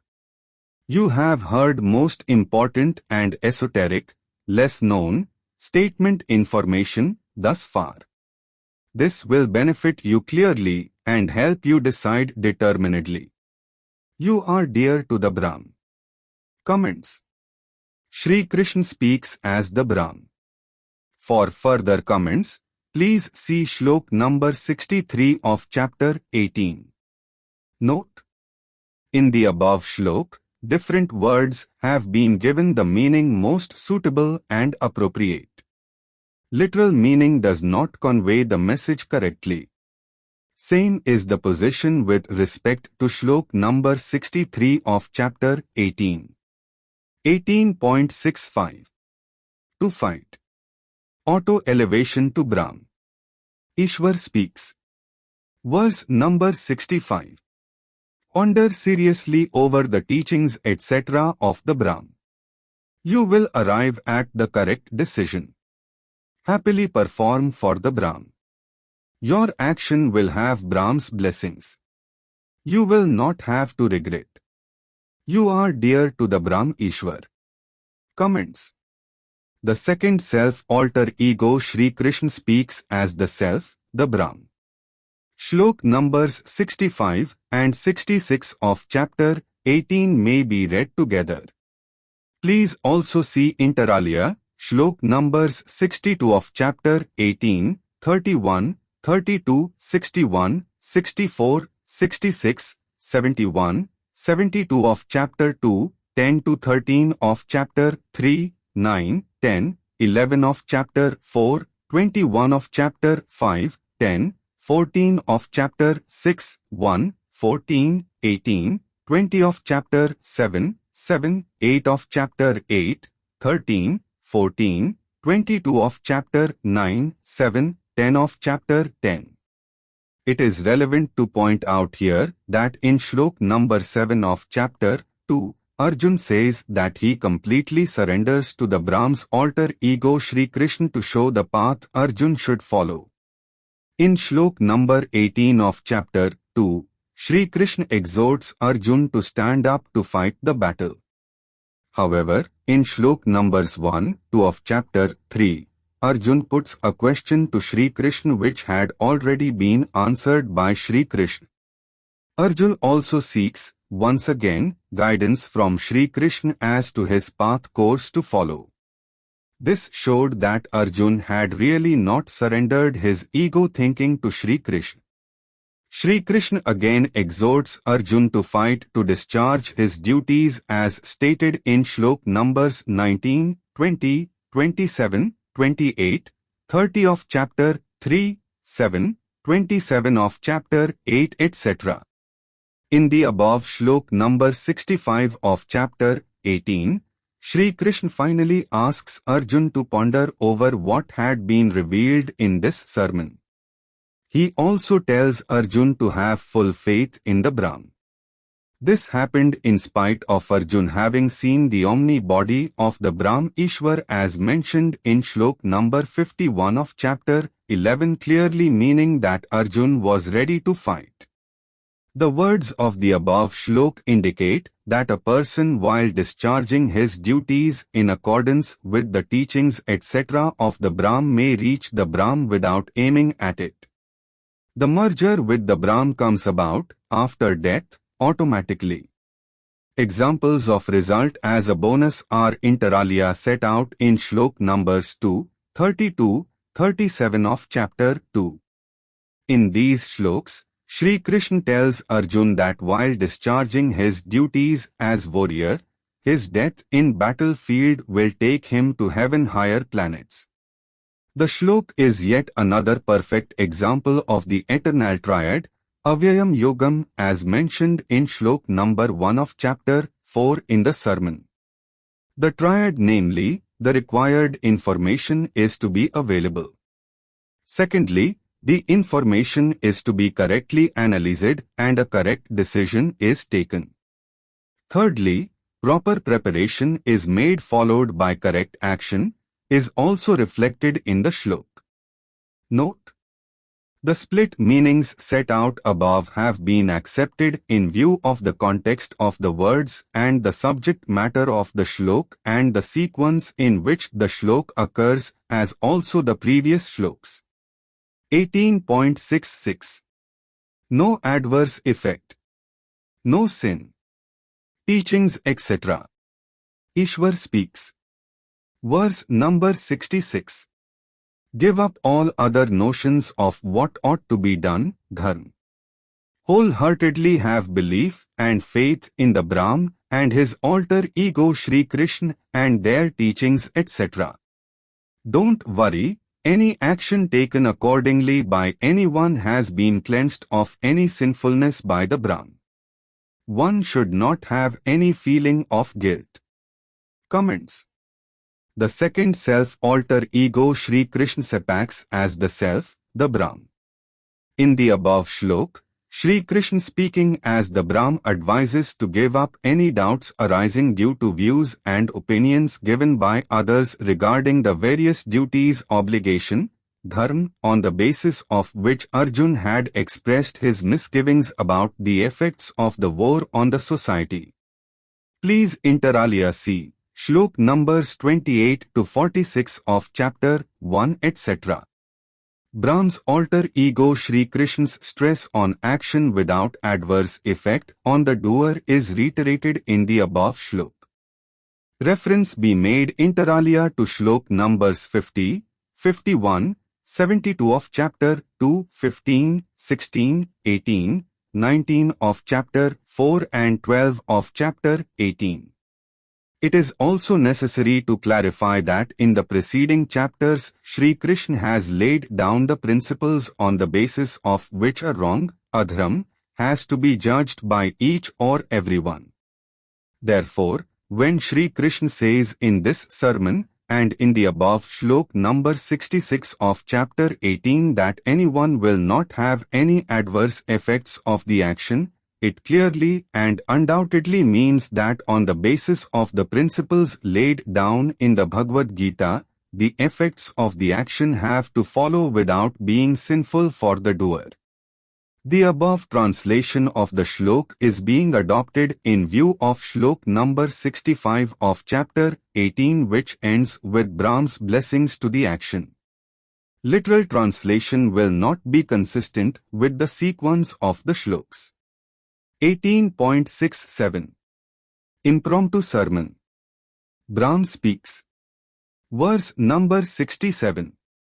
To a person lacking self-control, self-discipline, lacking full and non-fragmented study and practicing of teachings etc. of the Brahm, and as reiterated by his alter ego Sri Krishna, lacking continued application, tenacity and sense of responsibility, and being conceited and sacrilegious, one should not tell this sermon of Bhagavad Gita to undeserving persons.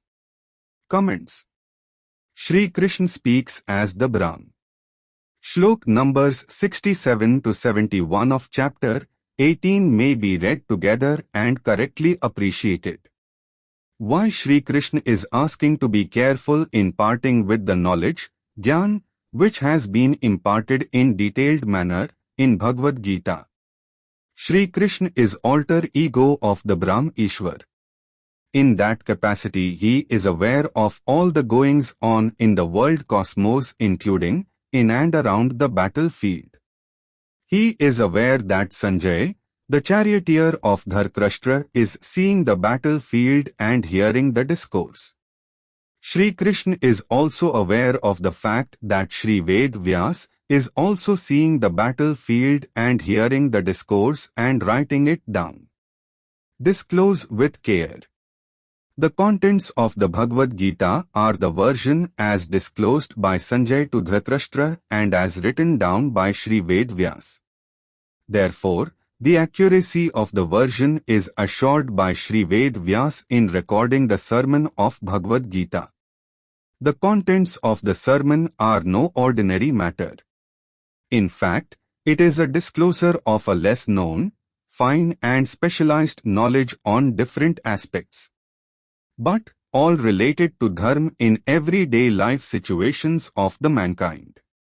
Therefore, the warning regarding careful disclosure has been given to avoid out-of-context interpretation. This was also to avoid any hasty, blasphemous or irrelevant reference to the Brahm Ishwar. Shlok number 70 of chapter 18 clearly shows that Sri Krishna wanted the sermon of Bhagavad Gita to be recorded and he was aware that it was being so recorded by Sri Ved Vyas.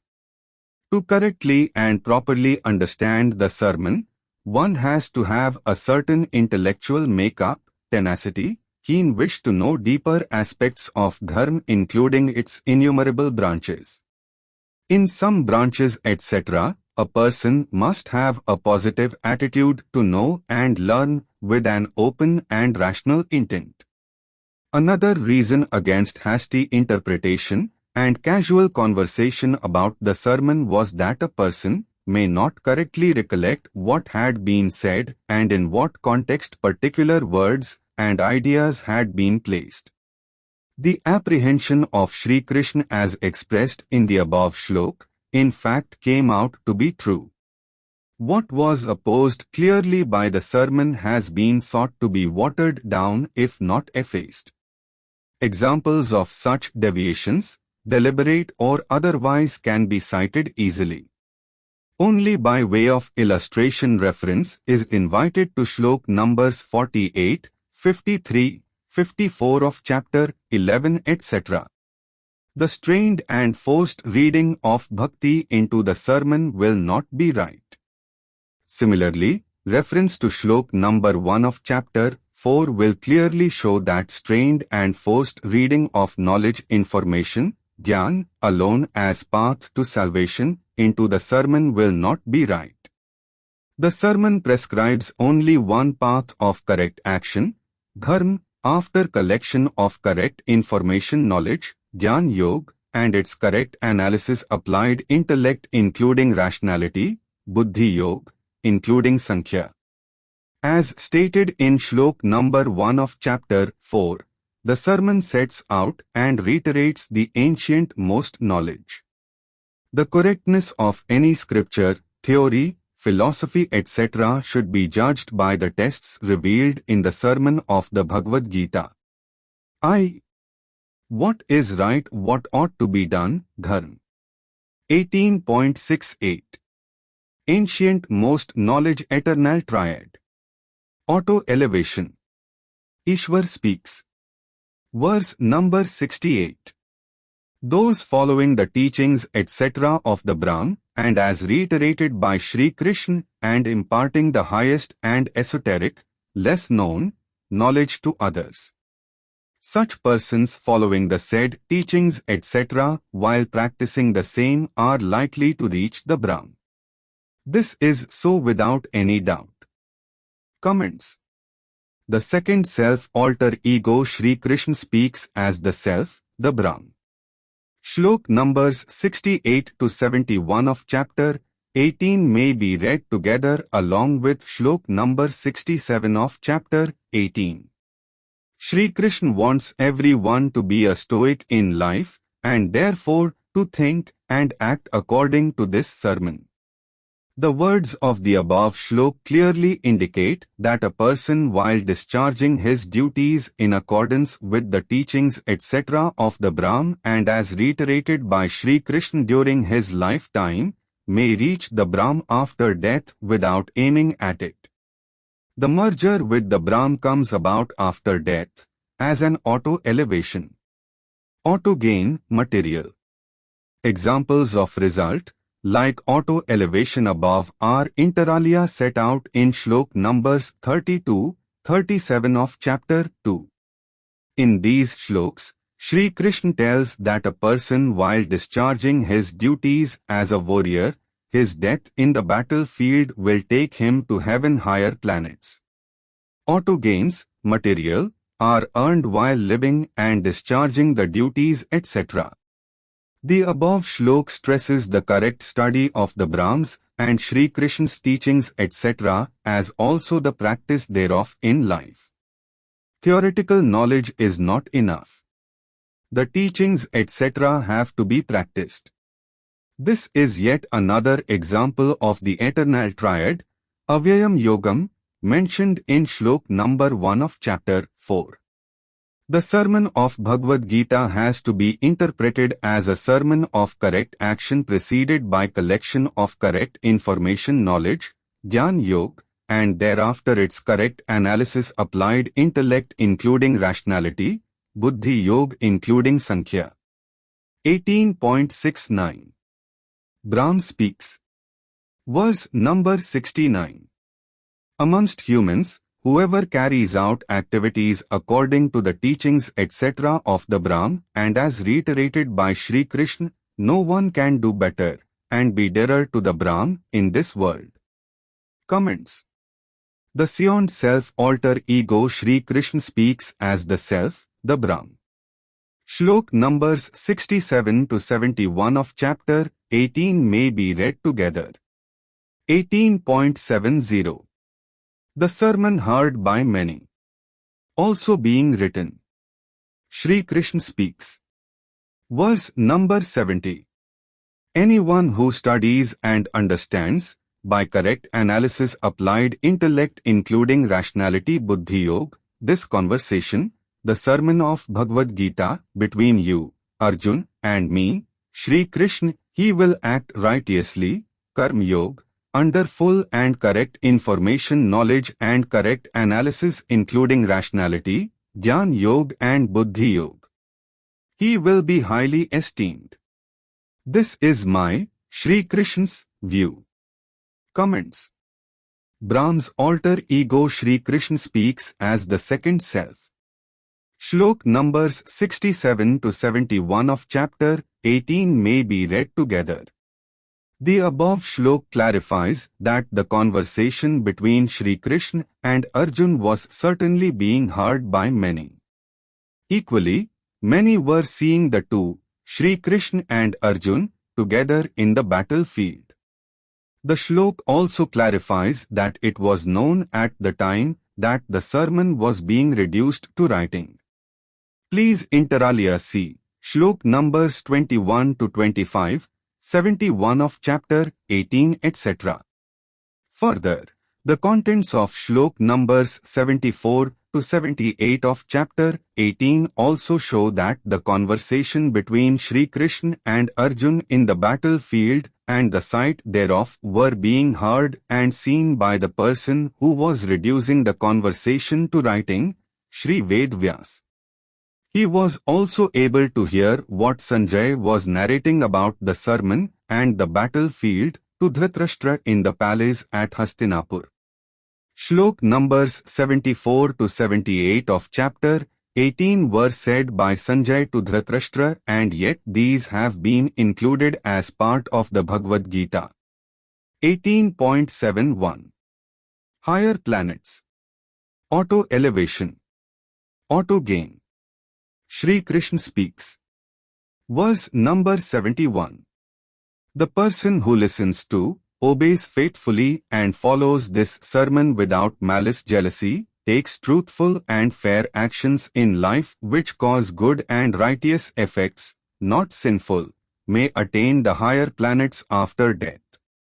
Comments. Brahm's alter ego Shri Krishna speaks as the second self. Shlok numbers 68 to 71 of chapter 18 may be read together. The above shlok necessarily implies that the person concerned follows in his life the teachings etc. of this sermon. Otherwise, it cannot be said that the person has with faith and sincerity heard or read and obeyed the great sermon. The above shlok also necessarily implies that the sermon was intended to be heard by others and also to be communicated to others.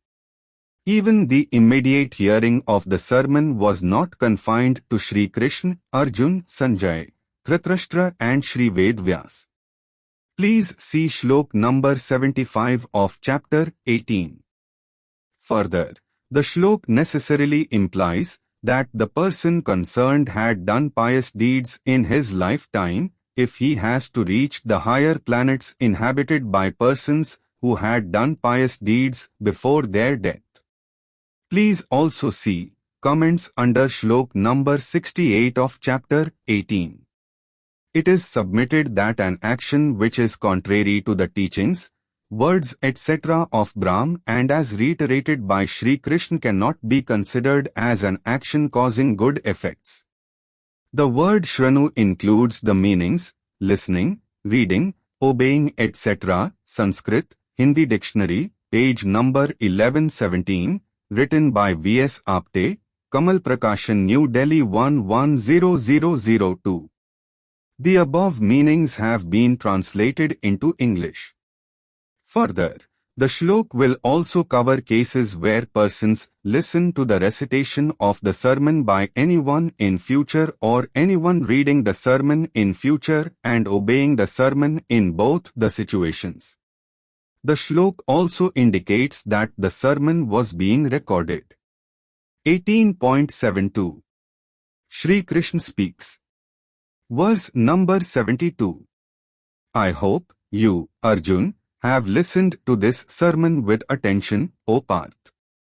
I hope your, Arjun, delusion about correct knowledge has ended, O Dhananjay. Comments. Brahm's alter ego Shri Krishna speaks as the second self. Note. Kakit.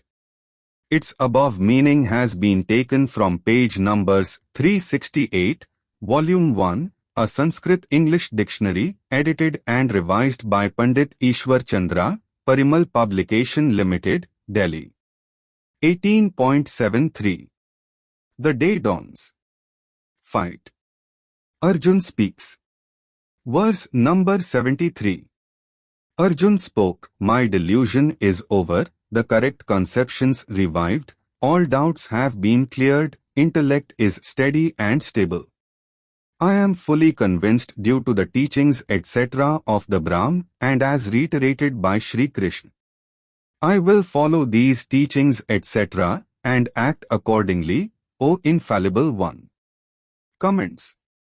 In the above shlok, Arjun, after a very long discourse by Shri Krishna on different aspects of the universe, the nature, the living beings, the relationship of the nature and the living beings, related to what is right, dharma, the relationship between the Brahm Ishwar and the living beings, the categories of actions and their effects on the living beings, the concept of correct action, bad action, what ought be done, dharma, the action without any adverse effect on the human beings, the sight of the omni-universal body form by Arjun outside his body as also by others, the foresight of the armies being killed etc., finally convinced Arjun of the need to fight the battle.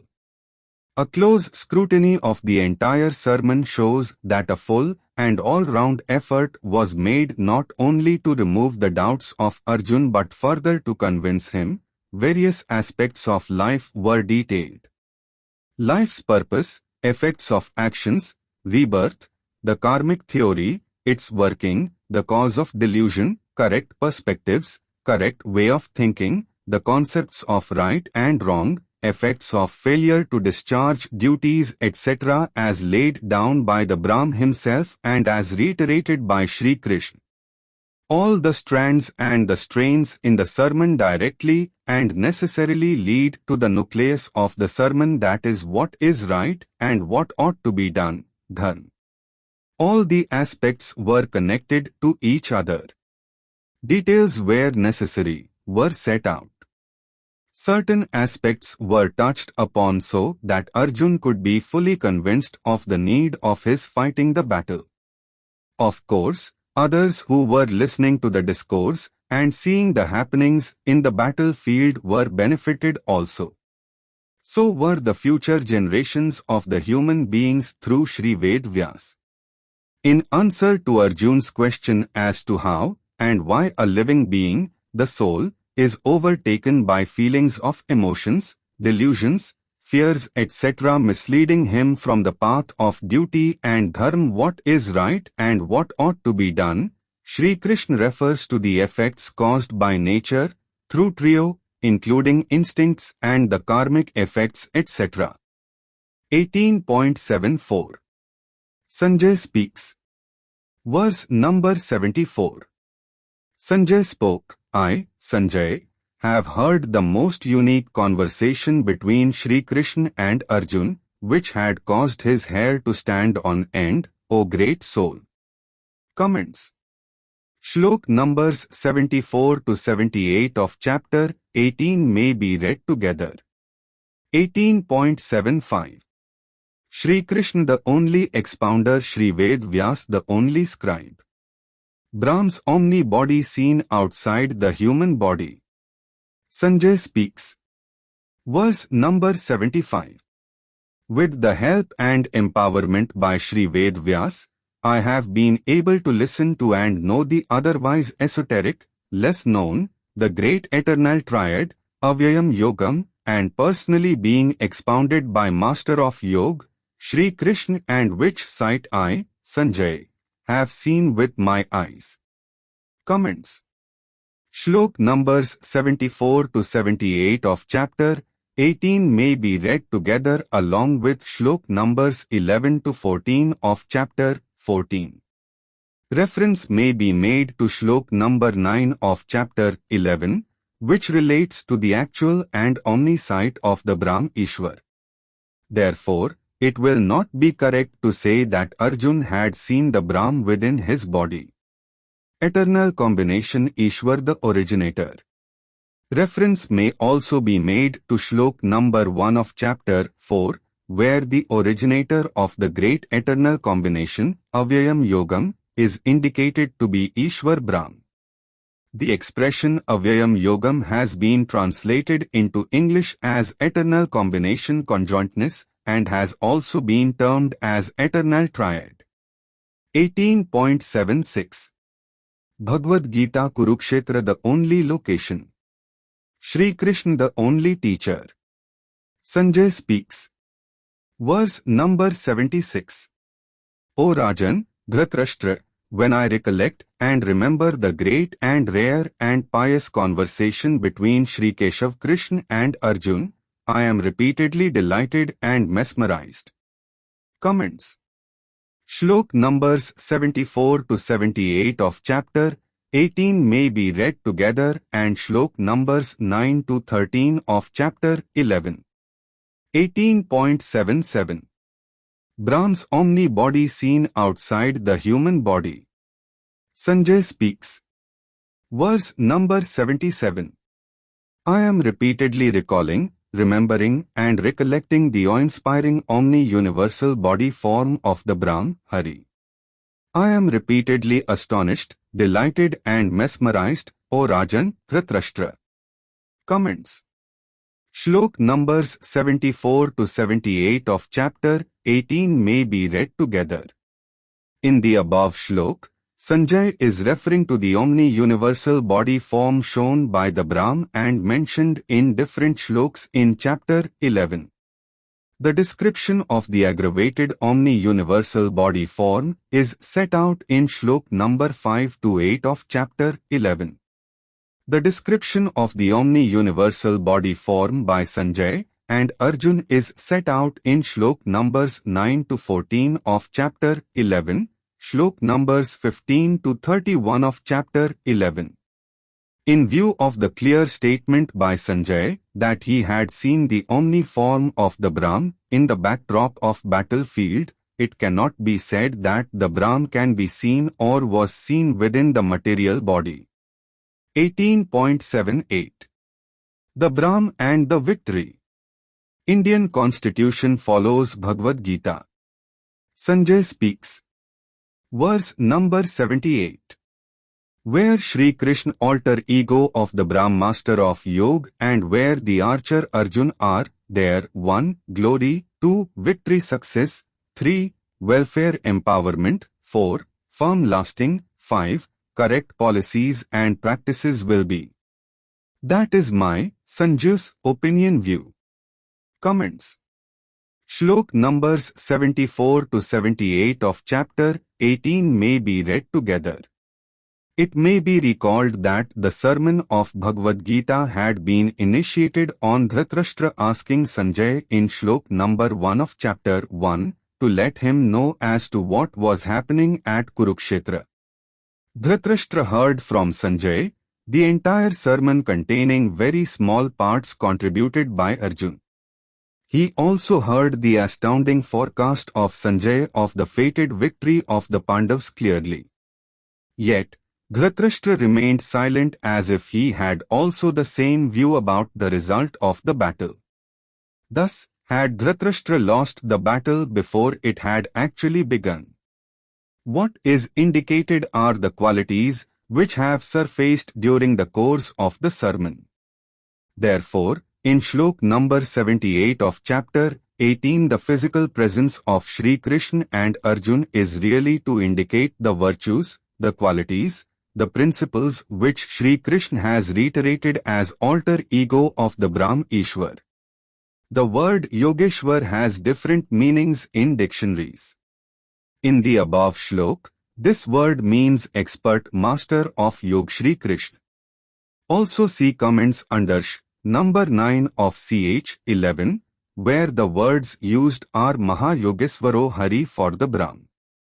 In the shlok, reference to Arjun may indicate a person who is a skillful man of action but was under illusions before and even during the course of a period of time. Metaphorically or figuratively speaking, the shlok tells us that wherever the teachings etc. of the Brahm Ishwar as reiterated by Shri Krishna are correctly understood and followed, anyone can become a man of correct action, karma yogi. While leading his worldly life, one may have auto gains and after his death may have auto elevation and reach the highest level of merger with the Brahm Ishwar. After Shri Krishna has completed the teachings etc., Arjun becomes a disillusioned man. Therefore, the above shlok links success, glory, empowerment, fame etc. to the following of the teachings etc. of the Brahm Ishwar as reiterated by Shri Krishna. Anyone following the teachings etc. including the eternal triad, Avyayam Yogam, see shlok number 1 of chapter 4, may become a man of correct action, karma yogi. Literally speaking, the above shlok will convey that in the battlefield at Kurukshetra, the success, glory, empowerment etc. will be on the side of the Pandavas. However, this interpretation will be too narrow and should be avoided. How can Brahm's alter ego Shri Krishna be ever present and everywhere, when the mandate of and the lifespan of the alter ego is limited? Please see inter alia shlok numbers 6 to 9 of chapter 4. Of course, persons like Arjun may be present anywhere depending on the person following the teachings etc. of the Brahm as reiterated by Shri Krishna. Further, even without the participation of a person like Arjun, Shri Krishna as alter ego of the Brahm Ishwar was sufficient to overcome all opposition. Therefore, it is submitted that the literal meaning may not be adopted by the readers. Furthermore, it is submitted that the sermon of Bhagwat Gita having eternal relevance may be made part of the school and college education. The sermon is perfectly secular. This is indicated by the various provisions of the Constitution of India, particularly Article 28 and the IIRD 3 schedule thereto. The oaths in the name of God are prescribed. It is submitted that the preamble of the Constitution of India is based on the concepts set out in the Bhagwat Gita and India's secularism is based on the Bhagwat Gita. One may remember that the state aid to Somnath temple as also the aid to the Hajj pilgrims are permitted by the secular Constitution of India. These are only two of the many examples. It will bear repetition to say that the Bhagavad Gita does not support any kingship and in fact, Shri Krishna never crowned himself as a king. He was like the modern chief executive officers, CEO, of large corporations.